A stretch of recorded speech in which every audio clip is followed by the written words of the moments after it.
Some evenings, when the light fades slowly, I think of my mother. I picture her in the small kitchen of the house where I grew up, standing by the window with a cup of tea cooling in her hands. Outside that window is the street I used to run down as a girl. The uneven footpath, the old fence, the corner shop where she would buy bread and pretend we were going on an expedition. My father has been gone for 3 years now. I still find myself saying that as if it is news, as if grief is something that should have finished by now. But for my mother, it did not finish. It simply moved into the house with her. It sat in his chair. It waited beside her at dinner. It followed her from room to room, quiet and faithful. And I was in another country. I had left long before he passed. I told myself I was brave. I told everyone I wanted adventure, a career, a larger life than the one our hometown could offer. My mother smiled when I said it. She helped me pack. She folded my clothes more carefully than I ever would have. At the airport, she held me for a long time, and then she stepped back before I could see her cry. Back then, I thought leaving was the beginning of becoming myself. Now, sometimes, I wonder if I left too much behind. When I was young, my mother and I had our own kind of adventures. They were never grand. We did not need much money or much distance. A bus ride to a market on the edge of town, a walk along the river after rain, a picnic in a park where the sandwiches were always a little crushed and the thermos never poured properly. She would turn ordinary days into something worth remembering. "Come on," she would say, tying a scarf around her hair. "Let's see what we can find."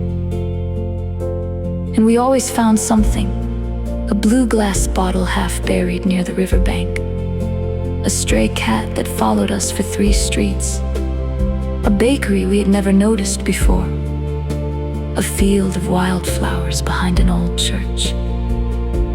I remember the way she laughed when the wind caught her skirt, and the way she always reached for my hand before crossing the road, even when I was old enough not to need it. My father loved her with a steadiness I did not understand until I was older. He was not a dramatic man.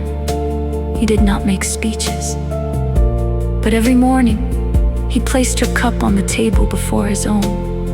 Every winter, he warmed her coat near the heater before they went out. When she entered a room, his face changed in a way that was almost invisible, unless you knew to look for it.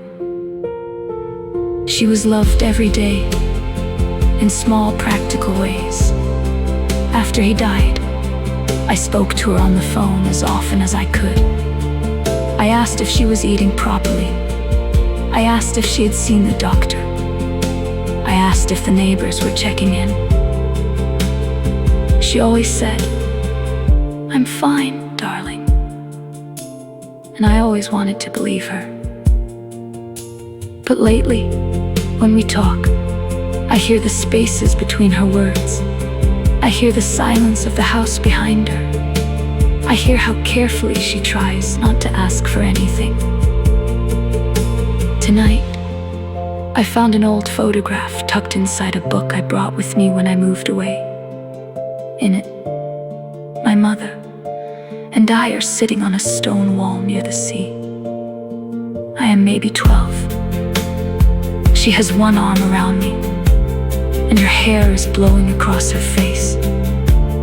My father must have taken the picture, because we are both looking at him. My mother is laughing, not smiling, laughing. I looked at that photograph for a long time. Then I thought of her alone in that house, surrounded by rooms full of what used to be ours. I thought of the kitchen window, the cooling tea, the chair across from her that no one uses anymore. And something in me shifted. I'd spent years chasing a life, a better job, a new city, a sense of freedom. But somewhere in all that distance, I had forgotten the woman who taught me how to be curious about the world in the first place. I picked up the phone. When she answered, her voice was soft with sleep. "Mom," I said, "are you free next week?" There was a small pause. "I suppose I am," she said. "Why?" I looked at the open suitcase on my bedroom floor. I thought we might go on an adventure. For a moment, she said nothing. Then I heard it, not quite a laugh, not yet, but the beginning of one. The next morning, I stood at the airport with my boarding pass in my hand. People moved around me with bags and coffee cups and places to be. For once, I was not leaving home. I was going back to it. And as I walked toward the gate, I imagined my mother waiting at the other end, smaller than I remembered, perhaps, but still there, still mine. This time, when I saw her, I would not be in a hurry. This time, I would take her hand.